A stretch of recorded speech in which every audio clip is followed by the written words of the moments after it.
हरियाणा की हर अपडेट के लिए बेल आइकन दबाएं और सब्सक्राइब करें STV हरियाणा न्यूज। फटाफट हरियाणा में आपका स्वागत है। आपके साथ मैं हूं खालिद हसन।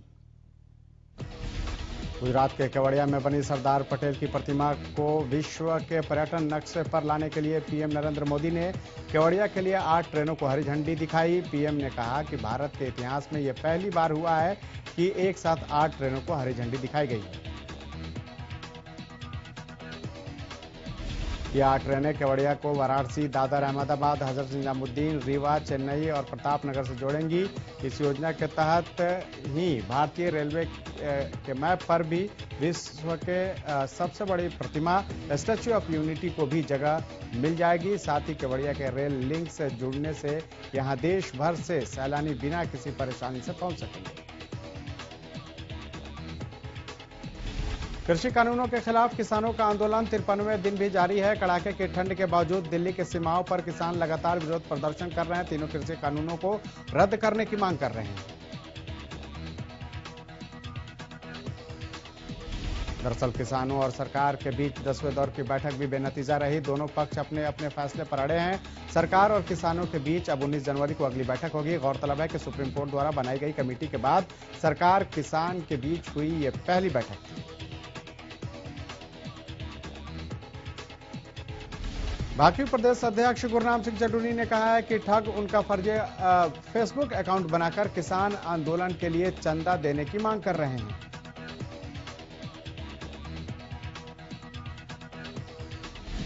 चड्ढूनी ने कहा कि लोगों से आग्रह किया कि वो इस ठग के झांसे में न आए। इसके साथ ही ठगों ने बैंक का अकाउंट नंबर भी दिया है जिससे पैसे देने की बात जिसमें कही जा रही है।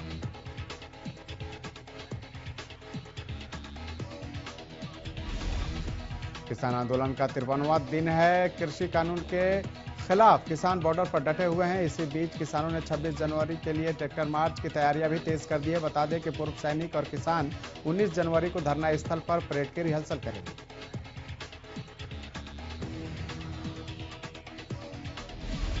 संयुक्त किसान मोर्चा हरियाणा ने प्रेस कॉन्फ्रेंस की। इस दौरान किसान नेताओं ने कहा कि 26 जनवरी को शांतिपूर्ण तरीके से परेड करेंगे। हर गांव से कम 5 ट्रैक्टर ट्रॉली 26 जनवरी की किसान परेड में शामिल होगी। साथ ही हर गांव से एक ट्रैक्टर ट्रॉली महिला किसानों की भी आएगी। सोनीपत में किसान आंदोलन में शामिल श्री अकाल तख्त साहिब के जत्थेदार को एनआईए ने नोटिस भेजा है।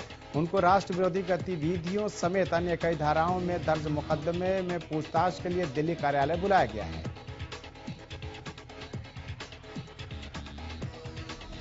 इस तरह एनआईए की नोटिस पर किसानों ने नाराजगी जताई है। किसानों का आरोप है कि सरकार नोटिस भेजकर आंदोलन को दबाने की कोशिश कर रही है।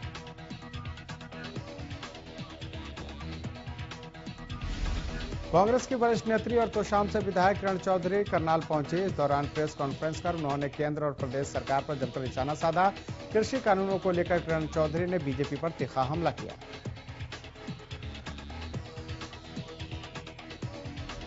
किरण चौधरी ने कहा कि बीजेपी के राज में सब दुखी हैं। उन्होंने कृषि कानूनों को रद्द करने की मांग की। किरण चौधरी ने बीजेपी नेताओं पर किसानों को बांटने का प्रयास करने का आरोप भी लगाया।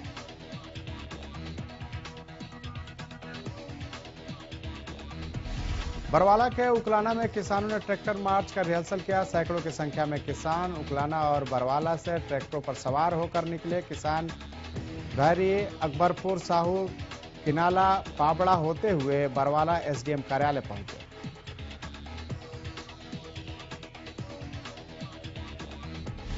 फतेहाबाद के जिला मुख्यालय पर किसानों ने ट्रैक्टर मार्च का रिहर्सल किया। इस दौरान भारी संख्या में किसान ट्रैक्टरों पर नजर आए। किसानों का कहना है कि ये रिहर्सल 26 जनवरी के लिए की जा रही है। इस दौरान किसानों ने गांव में मौजूद सभी किसानों से दिल्ली कूच की अपील की।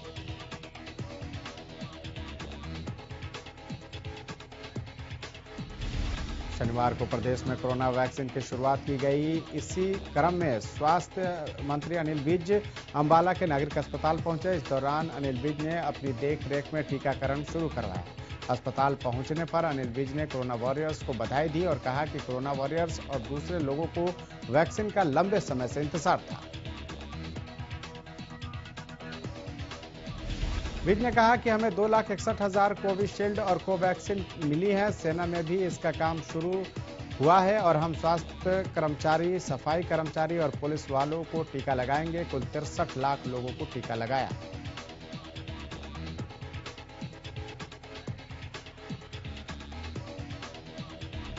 वैक्सीनेशन शुरू किए जाने पर दुष्यंत चौटाला ने कहा कि पहले फ्रंटलाइनर वर्कर के लिए देश में कोवैक्सीन की शुरुआत की गई है। यह वैक्सीन 3 चरण में दी जाएगी। दुष्यंत चौटाला ने कहा कि जरूरत पड़ने पर हरियाणा सरकार कोवैक्सीन फ्री में दिए जाने पर विचार करेगी। साथ ही दुष्यंत चौटाला ने कहा कि हरियाणा में पंचायत चुनाव समय पर होंगे।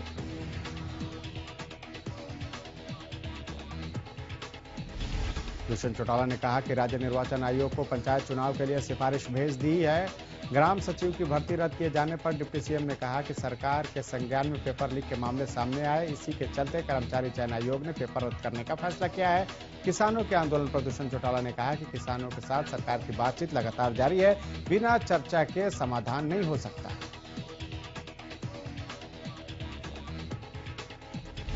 दुष्यंत ने कहा कि उम्मीद है मामले का जल्द निपटारा होगा। सरकार के खिलाफ अविश्वास प्रस्ताव लाए जाने के भूपेंद्र सिंह हुड्डा के बयान पर दुष्यंत चौटाला ने कहा कि भूपेंद्र सिंह हुड्डा सरकार की चिंता न करें। हरियाणा विधानसभा का बजट सत्र जल्द आएगा। अगर वो चाहें तो अविश्वास प्रस्ताव लेकर आए।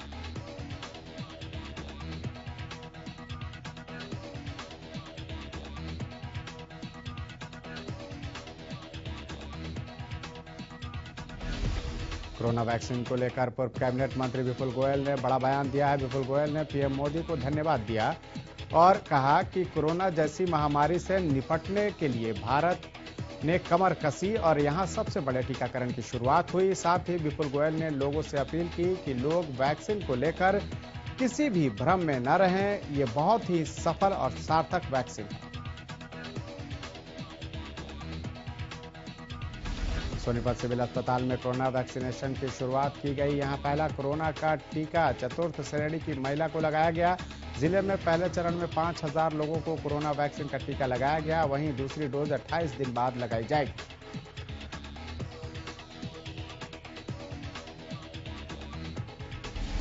भिवानी में विधायक घनश्याम सर्राफ और डीसी जयवीर आर्य की मौजूदगी में कोरोना वैक्सीनेशन अभियान की शुरुआत की गई।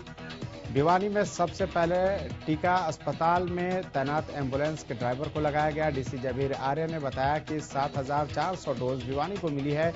उन्होंने बताया कि जल्द ही अब कोरोना से छुटकारा मिल जाएगा।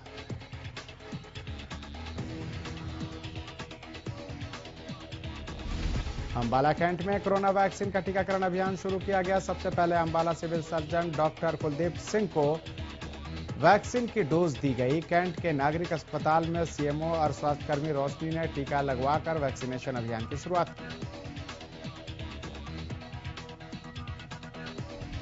यमुनानगर में सफलतापूर्वक कोरोना वैक्सीन की शुरुआत की गई। जगाधरी सिविल अस्पताल में यमुनानगर के डीसी मुकुल कुमार, एसपी कमलदीप गोयल और सीएमओ डॉक्टर विजय दहिया ने इसकी शुरुआत की।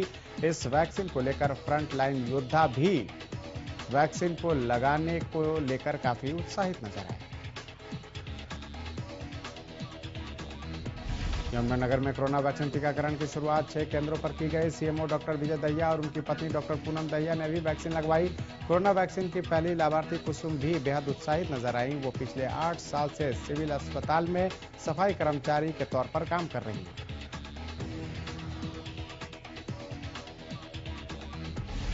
गुरुग्राम में कोरोना वैक्सीनेशन के अभियान की शुरुआत की गई। यहां सबसे पहले सफाई कर्मचारी को कोरोना का टीका लगाया गया। सीएमओ गुरुग्राम ने भी वैक्सीनेशन पर फैली भ्रांतियों को दूर करने के मकसद से खुद को टीका लगवाया।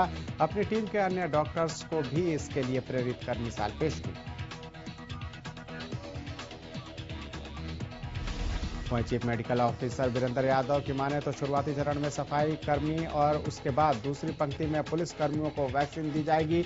बता दें कि साइबर सिटी में कोरोना ने प्रदेश भर में सर्वाधिक कहर बरपाया था। गुरुग्राम में 57,729 मरीजों में कोरोना की पुष्टि हुई थी, जिसमें से 56,742 मरीजों ने कोरोना को मात दी थी।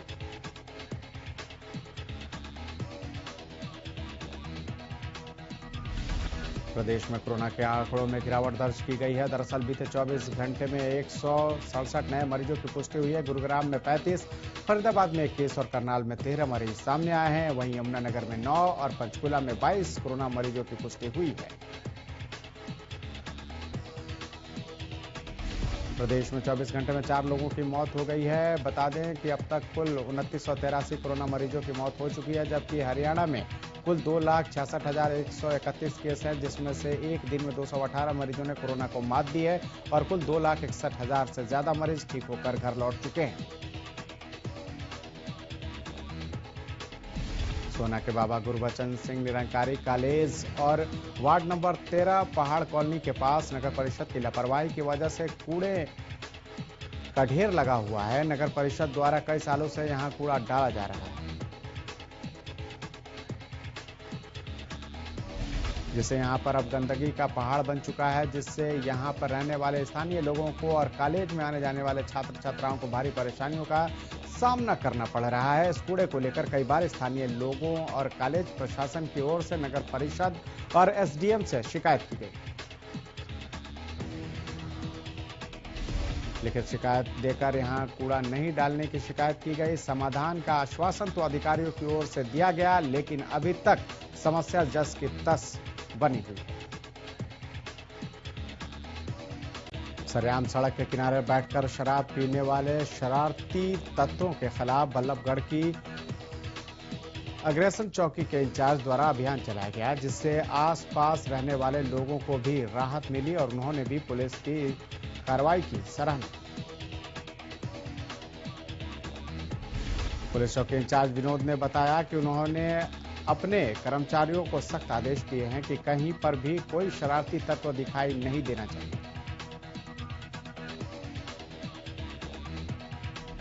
अंबाला में आरटीए विभाग के कर्मचारियों के साथ ट्रांसपोर्टरों के विवाद का वीडियो इन दिनों खूब वायरल हो रहा है। दरअसल अंबाला की मोटर मार्केट में आरटीए विभाग के कर्मचारी रूटीन प्रक्रिया के तहत गाड़ियों की चेकिंग कर रहे थे। उसी दौरान गाड़ी का चालान करने को लेकर आरटीए विभाग के कर्मचारियों की ट्रांसपोर्टरों से कहासुनी हो गई। आरटीए विभाग के कर्मचारियों ने इसकी जानकारी पुलिस को दी। पुलिस ने मौके पर पहुंचकर हंगामा कर रहे लोगों को शांत करवाया, जिसके बाद आरटीए विभाग के सब इंस्पेक्टर ओम प्रकाश ने गाड़ी मालिक और हंगामा कर रहे लोगों के खिलाफ पुलिस को शिकायत दी। गुरुग्राम में समालखा विधायक के 2 बेटों सहित 35 लोगों के खिलाफ करोड़ों की धोखाधड़ी का मामला दर्ज किया गया है। याचिकाकर्ता की याचिका पर सुनवाई करते हुए जिला अदालत ने समालखा विधायक के दोनों बेटों के साथ कई आरोपियों के खिलाफ मामला दर्ज करने के आदेश जारी किए थे। मामले में पुलिस की माने तो बादशाहपुर इलाके के 10 एकड़ जमीन में प्रधानमंत्री आवास योजना शहरी के नाम पर धोखाधड़ी की शिकायत पर मामला दर्ज किया गया है, जिसमें शिकायतकर्ता ने पुलिस को दी शिकायत में दर्ज करवाया है कि विधायक धर्म सिंह छोकर के दोनों बेटों सिकंदर सिंह उर्फ सतीश छोकर और विकास छोकर समेत 35 ने प्रधानमंत्री आवास योजना शहरी में निवेश के लिए प्रस्ताव दिया था। शिकायतकर्ता नीरज और आरोपी सतीश ने मिलकर एक company DS state and construction March 2016 में बना। शिकायतकर्ता नीरज ने 6.79 करोड़ रुपए जमा करवाए थे, लेकिन बाद में उन्हें पता लगा कि परियोजना के लिए बनाई गई कंपनी के साथ ही जमीन खरीदने के दस्तावेज भी फर्जी है, जिसकी शिकायत पीड़ित नीरज ने संबंधित विभाग टाउन एंड कंट्री प्लानिंग के पास भी दर्ज करवाई। यमुनानगर के आईटीआई रोड पर ज्वेलरी की दुकान पर चोरी करने आए 3 चोरों की पिटाई हुई। दरअसल कोहरे और अंधेरा का फायदा उठाकर चोर ज्वेलरी की दुकान पर पहुंचे, लेकिन तभी आसपास के लोगों ने दुकानों से आवाज सुनी और इकट्ठा होकर तीनों चोरों की पिटाई की और उसके बाद चोरों को पुलिस के हवाले कर दिया। चोरों की पिटाई का एक वीडियो सोशल मीडिया पर खूब वायरल हो रहा है। इस मामले में गांधीनगर थाना पुलिस ने तीनों चोरों को गिरफ्तार कर जांच शुरू कर दी है। उन्हें कोर्ट में पेश कर पुलिस रिमांड पर लिया जाएगा। पूरे मामले को लेकर एसएचओ गांधीनगर जसबीर सिंह ने बताया कि उन्हें सूचना मिली थी कि 3 चोर गिन्नी ज्वेलरी शॉप में दीवार तोड़कर सेंधमारी के लिए घुसे थे, जिन्हें आसपास के लोगों ने पकड़कर उनकी पिटाई की। वहीं ज्वेलरी शॉप के मालिक ने बताया कि ये 3 चोर उनकी दुकान में सेंधमारी कर घुसे थे। इन लोगों ने 21 सिक्के, चांदी और कुछ एक पाजेब चोरी की है। यमुनानगर में हैकरों ने इस जैक हैवी इंजीनियरिंग लिमिटेड की ईमेल आईडी हैक कर 1.25 करोड़ की ठगी को अंजाम दिया। ये पैसा लंदन के टीएसबी नाम के बैंक अकाउंट में डलवाया गया है। इसका पता तब लगा जब कंपनी के पास पेमेंट नहीं पहुंची।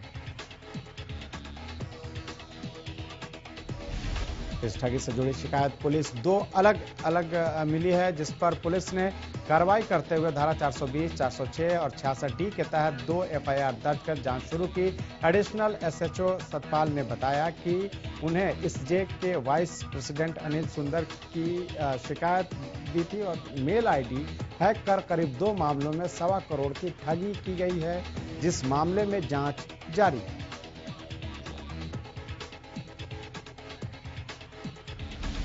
गुरुग्राम के बसई में 9 जनवरी को एक युवती की हत्या के मामले में पुलिस ने आरोपी को गिरफ्तार किया है। पुलिस ने मृतका के परिजनों की शिकायत पर ज्योति की लिव इन पार्टनर के खिलाफ हत्या का मामला दर्ज किया था। इस मामले में तफ्तीश के दौरान पुलिस ने आरोपी मिराजुद्दीन को पालम बिहार इलाके से गिरफ्तार किया।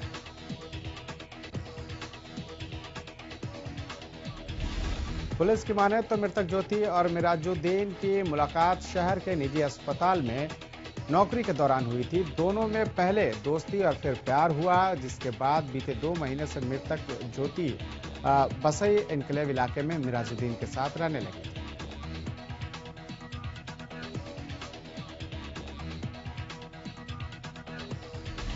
वहीं ज्योति लगातार मिराजुद्दीन पर शादी करने का दबाव बनाने लगी थी, जिससे तंग आकर मिराजुद्दीन ने बीती 9 जनवरी की देर रात ज्योति का उसी की चुन्नी से गला दबाकर हत्या की वारदात को अंजाम दिया और उसके शव को फांसी से लटकाकर मौके से फरार हो गया।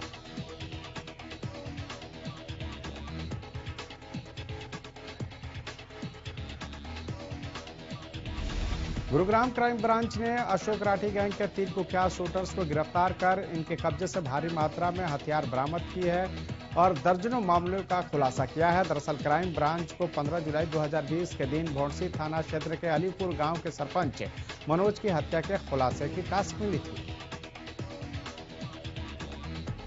इसी मामले में इन्वेस्टिगेशन के दौरान वारदात में शामिल 3 कुख्यात शूटर्स को गिरफ्तार कर मामले का खुलासा कर दिया गया है। पुलिस की माने तो तीनों शूटर्स 4 से 5 लोगों की हत्या की वारदात को अंजाम देने की प्लानिंग कर रहे थे।